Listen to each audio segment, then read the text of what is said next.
According to the Washington Post, the CIA has concluded that Russia intervened in the election to help you win the presidency.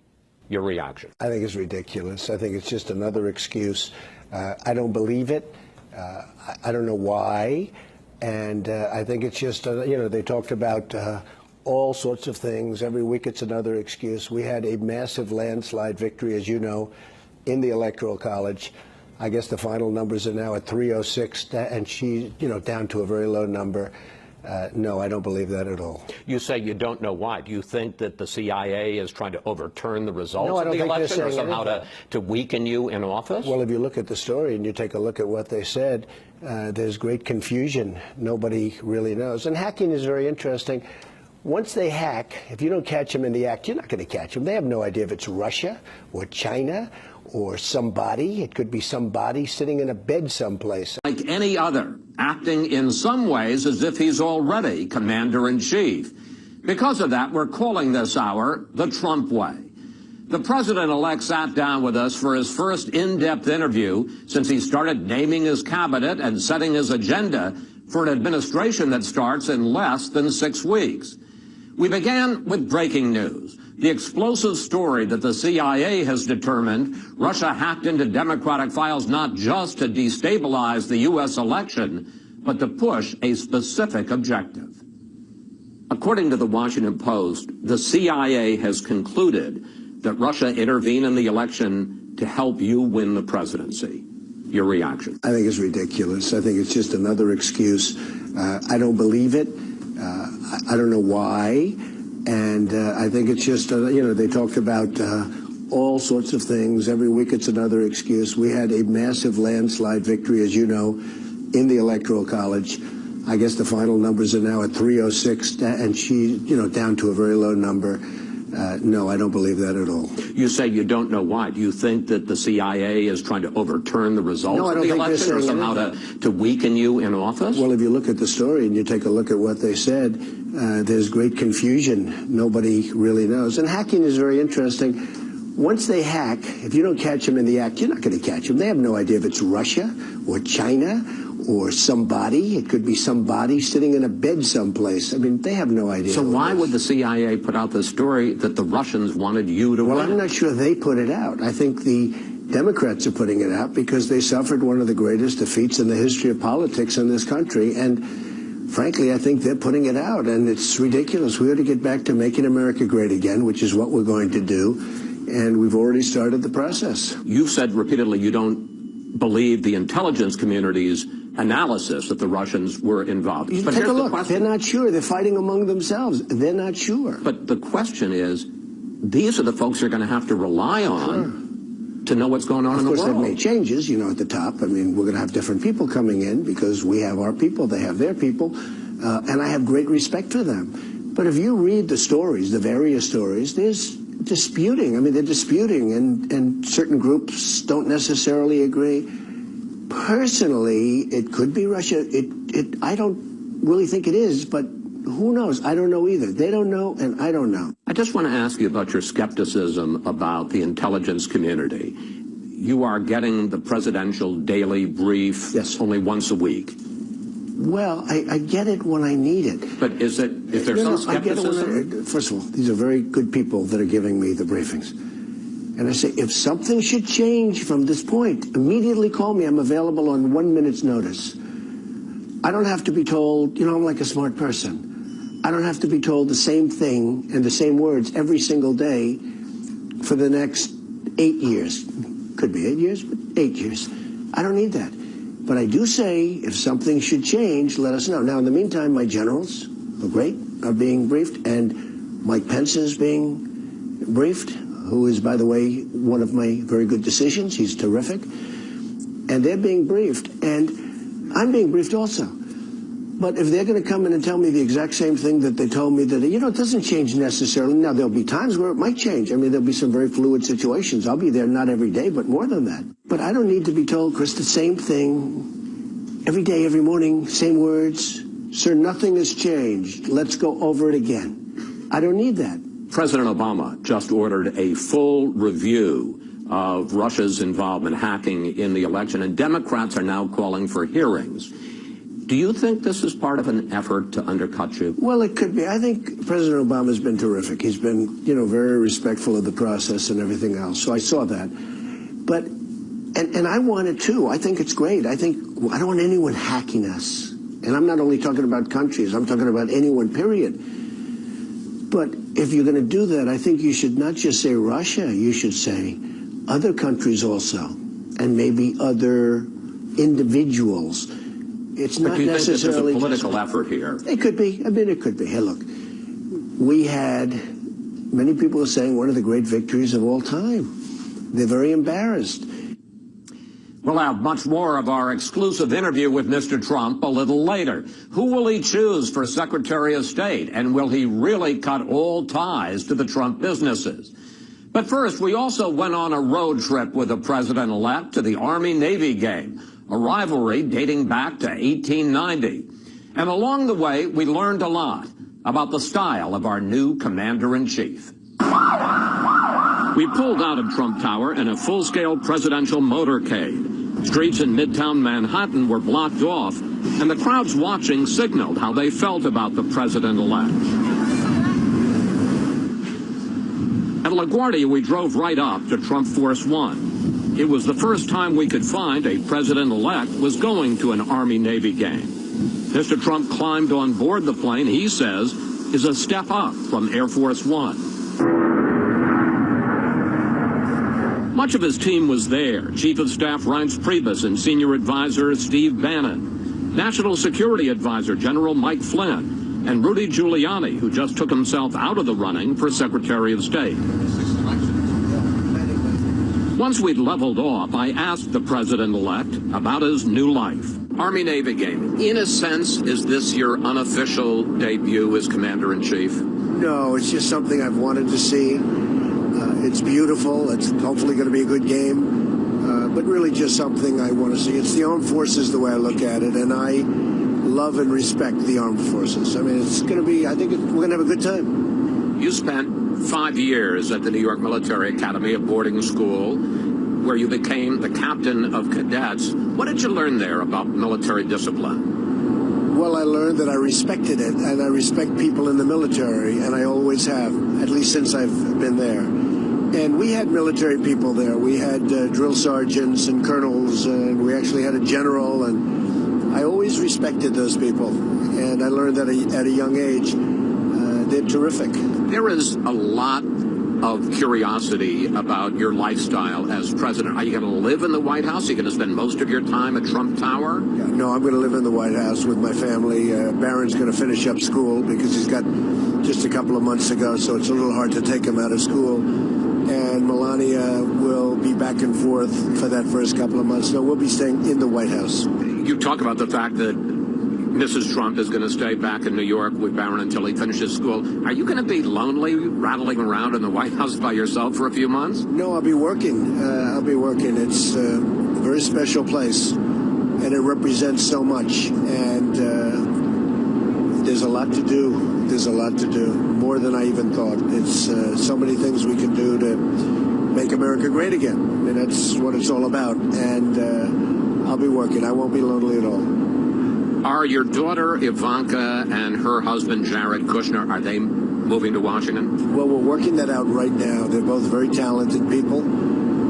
I won't be involved in my business at all, even though I have a legal right to be under the laws, as you know, because the president has a certain doctrine that he can do things, but I just don't want to do it. Even if I could do it, which I'm allowed to, I wouldn't want to do it. I want to devote my time. But what about them? Are they moving to? Well, theirs is a little bit different, and I think we'll have to see how the laws read. I would love to be able to have them involved. If you look at Ivanka, you take a look, and she's so strong, as you know, into the women's issue and child care, and so many things should be so good. Nobody could do better than her, and I just have to see whether or not we can do that, and she would like to do that, and I'd love to have Jared helping us on deals with other nations and see if we can do peace in the Middle East and other things. He's very talented. He's a very talented guy, so we're looking at that from a legal standpoint right now.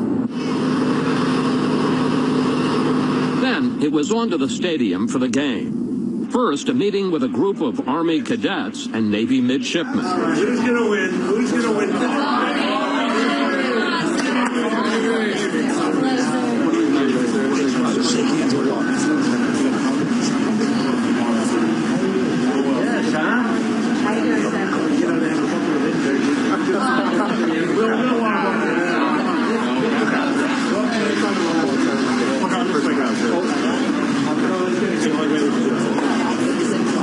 One picture.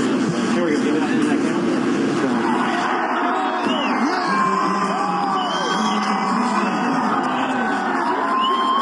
And when he appeared in public to greet the crowd from a balcony, he received a big ovation.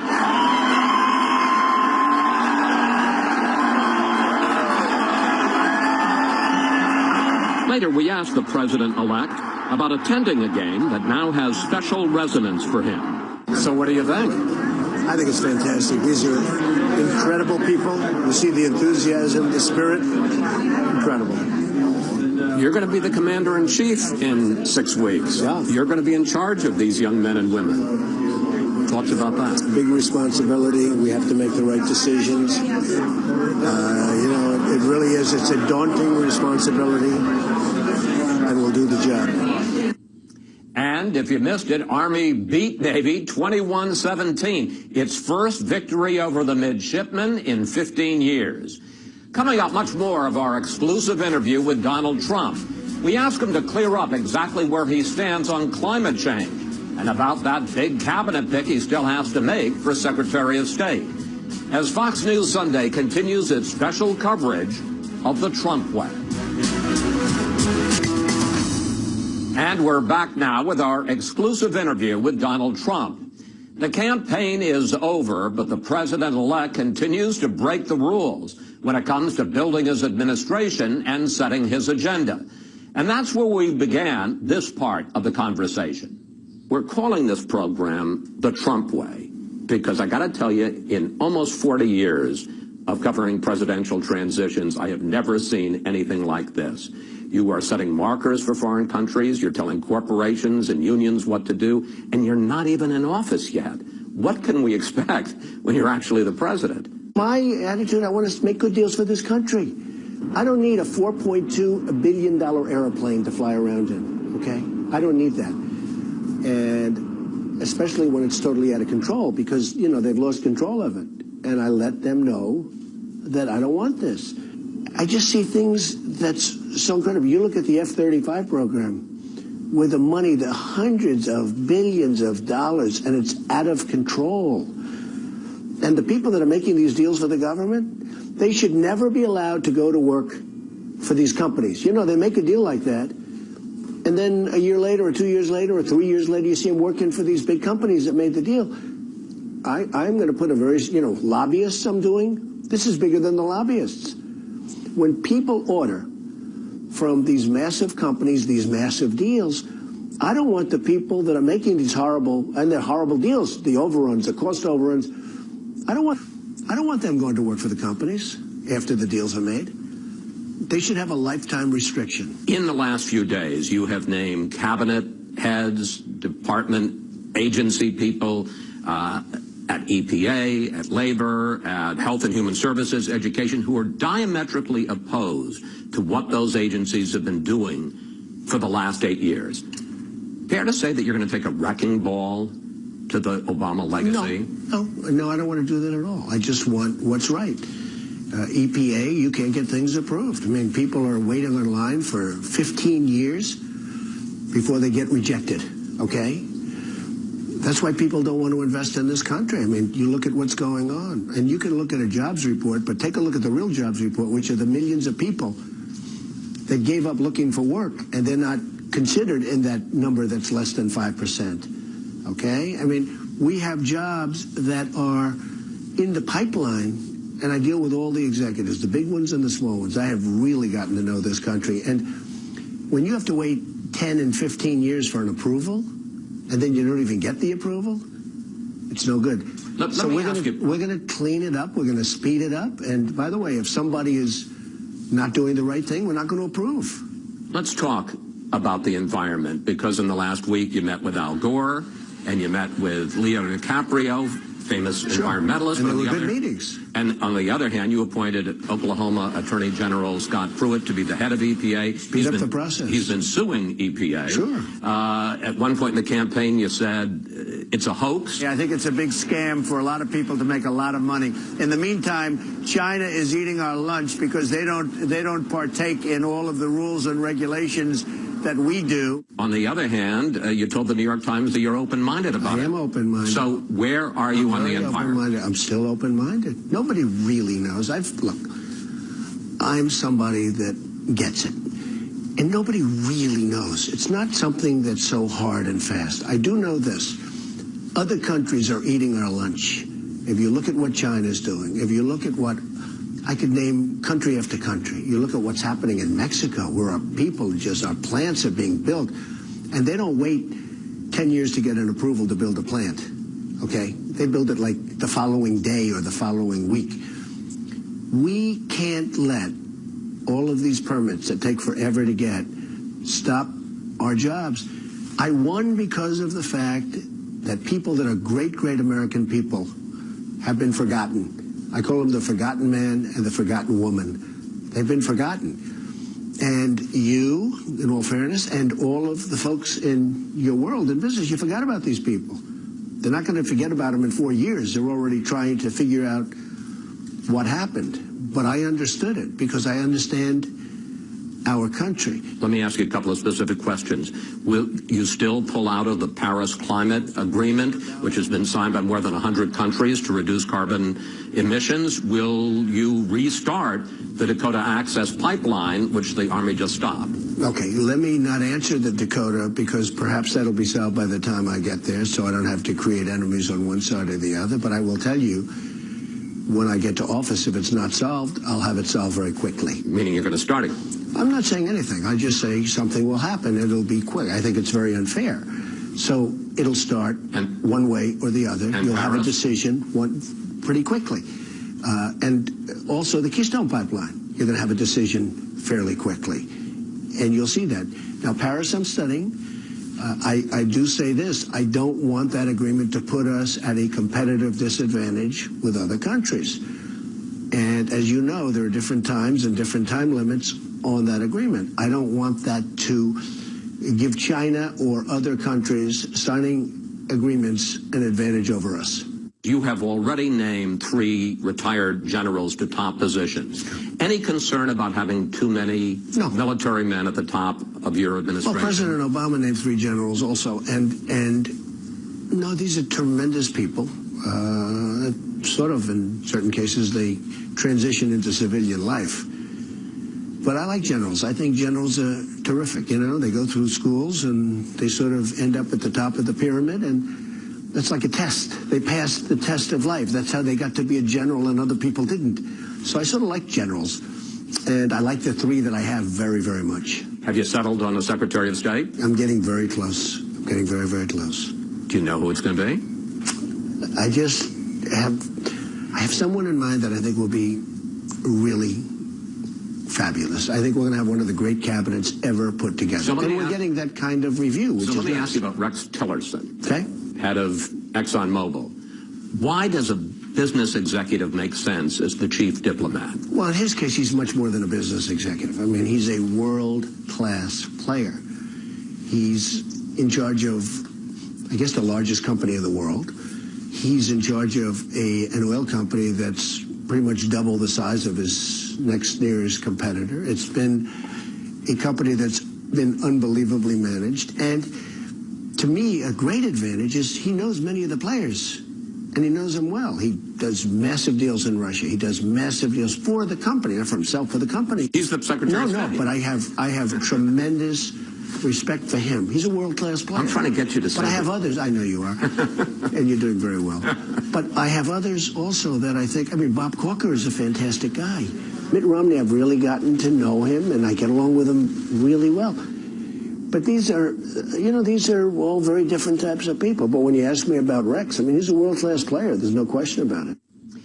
Just after our interview, there were media reports that Mr. Trump has decided to name Tillerson to be Secretary of State. He denied he's made a final decision. And during our ride on Trump Force One, he was still asking his advisors who they think he should nominate. But don't bet against Rex Tillerson. Coming up, we asked Mr. Trump about his controversial call with the president of Taiwan. Was he sending China a message? And what will become of his business once he's sworn in? As Fox News Sunday's The Trump Way continues. Great job as president. We'll ask our Sunday panel about possible conflicts of interest Mr. Trump may encounter next. And we're back now with this special edition of Fox News Sunday, The Trump Way. Donald Trump rattled the relationship between China and the U.S. when he spoke with the leader of Taiwan, breaking with decades of U.S. diplomacy. Now he is doubling down on that decision. Back to our exclusive interview with the president-elect. You recently took a call from the president of Taiwan, and on the Sunday shows, including ours, some of your top aides said, oh, it was just a congratulatory call. But the next day, some of your top aides said, no, in fact, you had been thinking about this for weeks in advance to send a message. It's all wrong. So which is it? No, it's all wrong. Not weeks. I took a call. I heard the call was coming probably an hour or two before. I fully understand the one China policy, but I don't know why we have to be bound by a one China policy unless we make a deal with China, having to do with other things, including trade. I mean, look, we're being hurt very badly by China with devaluation, with taxing us heavy at the borders when we don't tax them, with building a massive fortress in the middle of the South China Sea, which they shouldn't be doing, and frankly, with not helping us at all with North Korea. You have North Korea, you have nuclear weapons, and China could solve that problem, and they're not helping us at all. So I don't want China dictating to me, and this was a call put into me. I didn't make the call, and it was a call, very short call, saying, congratulations, sir, on the victory. It was a very nice call, short. And why should some other nation be able to say, I can't take a call? I think it actually would have been very disrespectful, to be honest with you, not taking it. You recently intervened with Carrier to save about 1,000 jobs from moving to Mexico. And you've said at one of your rallies, you're asking for a list of 10 companies that are thinking of outsourcing so you can call them as well. Should the President of the United States be calling companies? I mean, how would you have felt if Barack Obama gets on the phone and says, hey, Donald, here's how I want you to do business? I would have been honored. So let me just tell you. Honored? I don't have to do it myself.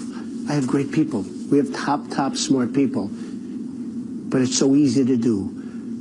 And we're going to have to impose a major tax on companies that leave, build their product, and think they're going to sell it right through our border like we're a bunch of jerks. But what about the free market, sir? That's not free market when they go out and they move and they sell back into our country. But that's the free market. They made a decision. It makes... No, that's the dumb market, okay? That's the dumb market. I'm a big free trader, but it has to be fair.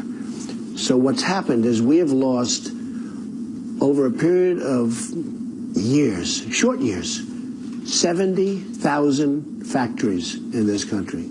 Chris, 70,000. I always say to people, I think it's a typo. How could it be so many? 70,000 factories.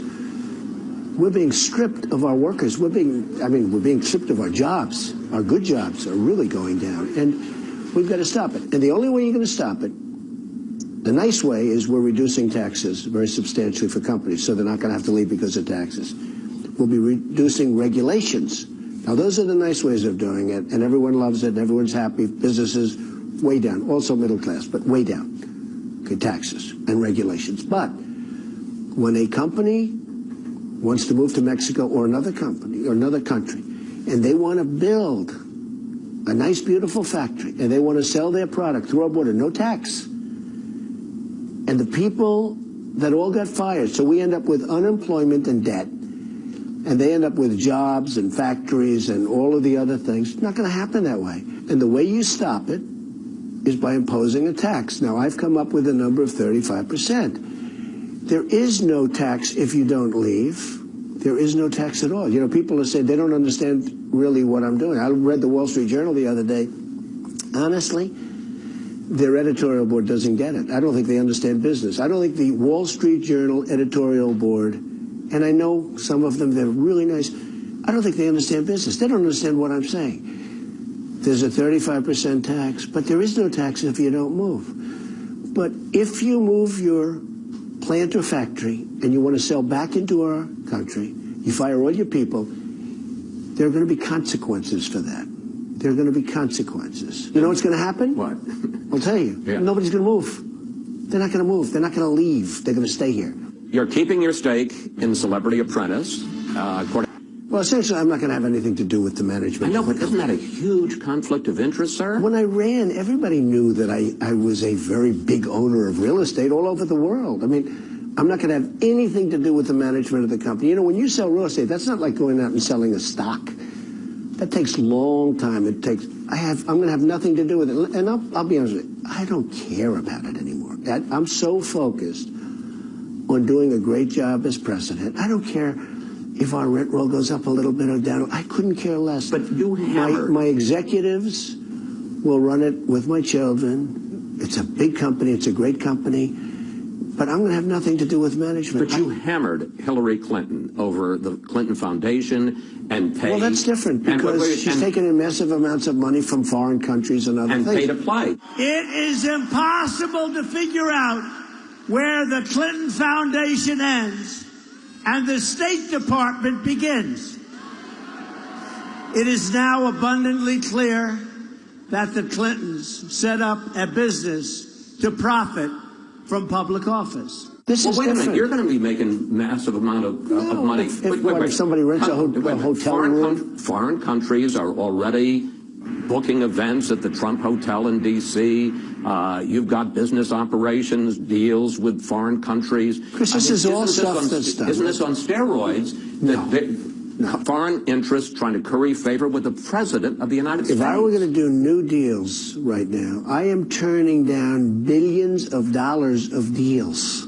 I will tell you, running for president, the money I spent is peanuts compared to the money I won't make. And that's okay, because this is so important. What I'm doing is so important. This is a calling. This is a movement. It's not just me. It's millions and millions of people, and you got to see it firsthand. I'm not going to be doing deals at all. Now, that would be, I don't even know if that's a conflict. I mean, I have the right to do it. You know, under the law, I have the right to do it. I just don't want to do it. I don't want to do deals because I want to focus on this. But by my not doing deals, I turned down 7 deals with one big player, great player, last week because I thought it could be perceived as a conflict of interest. But your kids are going to be able to do it? Probably $1 billion of deals that I turned down. But if your kids do it, isn't it going to be the same thing? No, it's totally for my company. Right. They're not making deals. And they're going to run my company. I have a lot of property and great stuff. They're going to run it. We're going to run it. Hopefully they're going to run it properly. I'm sure they're going to run it properly. But I'm not going to do deals. And I think, you know, I think that's going to be good. How many times have you spoken to Barack Obama since you were in the Oval Office with him? What do you guys talk about? And has he persuaded you on any of his policies? So we disagree on things, but we haven't really discussed things that we disagree on. I've spoken to him another time. I'm going to be speaking to him today, actually. He has treated me really well. He's made us feel very welcome. But on the Iran nuclear deal, relations with Cuba? Well, I don't want to tell you what we discussed, but, and some of it I've agreed with him. A lot, you know, people don't read about the stuff that you agree on. But there are things that we disagree on, and probably never going to be able to change that. But we do get along well. I'm surprised at how well we get along, and I think he might say the same thing, and I think you're seeing that from him. Mr. President-elect, thank you. Thank you for your time. Thank you very much. And joining me now to discuss the interview with the President-elect is our Sunday group.